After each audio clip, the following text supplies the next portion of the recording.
So are you a f aperture priority type or a manual with auto ISO type? Let's discuss it.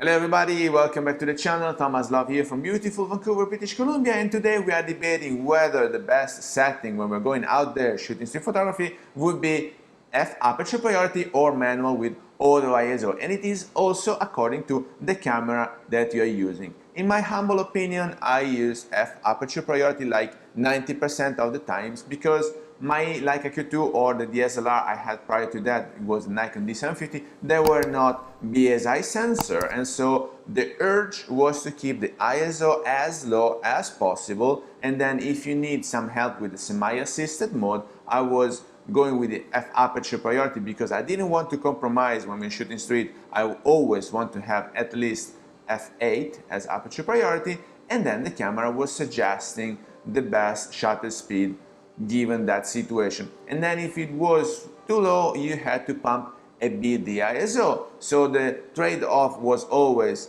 not increasing the ISO too much, otherwise you would introduce noise, and have at least a certain speed to avoid motion blur, unless of course you want to play with motion blur. And so this was our life till 5 minutes ago, and then with the mirrorless revolution, because it is in all the terms a revolution, with the mirrorless revolution you start seeing better performances also in terms of ISO, and in particular after they introduced the BSI sensors and now BSI stacked sensors. And so now that I'm shooting street photography with my little Pixii, that's a BSI sensor, and so I don't have to struggle anymore with the ISO. And with the latest firmware update, they also introduced the auto ISO, and so I have the luxury, I can spoil myself, and I can go out there and shoot fully manual, meaning I'm choosing the f aperture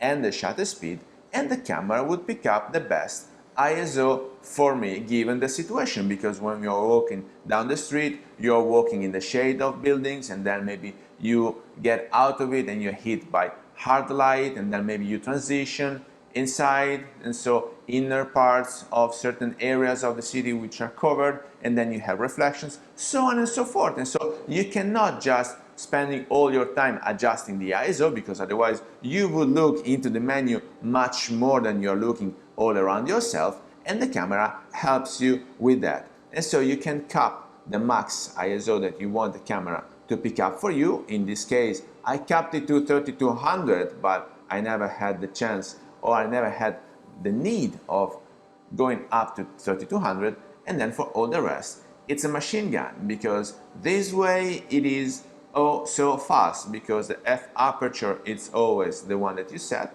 because the shutter speed it's always the one that you set. You can eventually also zone focus, and then the camera will pick up the ISO automatically for you. But what is best? Why should we go for f aperture priority versus manual with automatic ISO? Well, of course, it really depends on what is your priority, because with automatic ISO, the camera can pick up the value by itself without asking you permission, because you set the upper limit. And so you need to be sure that you have a camera that allows you to do that. You need to be sure you're using a camera which is at least BSI, because otherwise you will be introducing grains. But let me explain this thoroughly. When you're introducing grain with like night pictures, it's okay, it looks natural.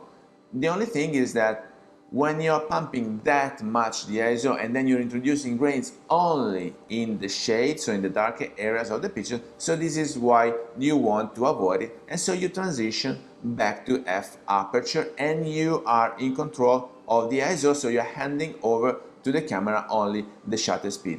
Guys, this is not the Bible, these are just the two most common semi-automatic mode that you might use when you're out there shooting street, because let's face it, there are plenty of details that you have to tackle and check, and decisions to be made before you push the shutter button. So when you're out there for street photography, you have, of course, you will have to set the triangle exposure to the very best. but also you have to set it to fit what you are trying to tell with your picture. So if with your photo you're trying to communicate anything in particular, well, of course, you need to adjust the triangular exposure accordingly. But apart from that, you also need to have the vision. So when you're looking around, what scene is gathering your attention and why? Is it a story worth being told? On this respect, please feel free to go and double check my book down here, which is How to Tell a Story with Street Photography Down to Earth, available for you on Amazon or at your bookstore. So now, getting back to that, when you're out there, you don't only have to double check the triangular exposure, but also the framing, the distance from your subject. Do you want to be focused on your subject, and do you want it to have dominating the scene, or do you also want to have some of the surroundings to show the people where the scene is happening? And so especially when you're using a prime lens, you have to walk in and out, and then you have to pick up the framing and the height of your camera. Are you shooting simply putting your camera in front of your eyes, or from the chest, or from the hip, or you want to crouch, or you want to go up and like climb some stairs, or you want to change the framing, and also you want to check the composition. So these are many elements and choices that you will have to tackle and face every single time you want to tell a story with your photography. And so this is also why we go into the semi-automatic mode, because the camera might help you taking away some weight off your shoulder. So with that, I hope you got some value out of this video. Please let me know down here in the comments if you have other aspects or questions that you want me to dig and explore further. Otherwise, please feel free to share this video on your social, subscribe to the channel so you won't miss any videos to come, and I guess I will see you later. Thank you. Bye-bye.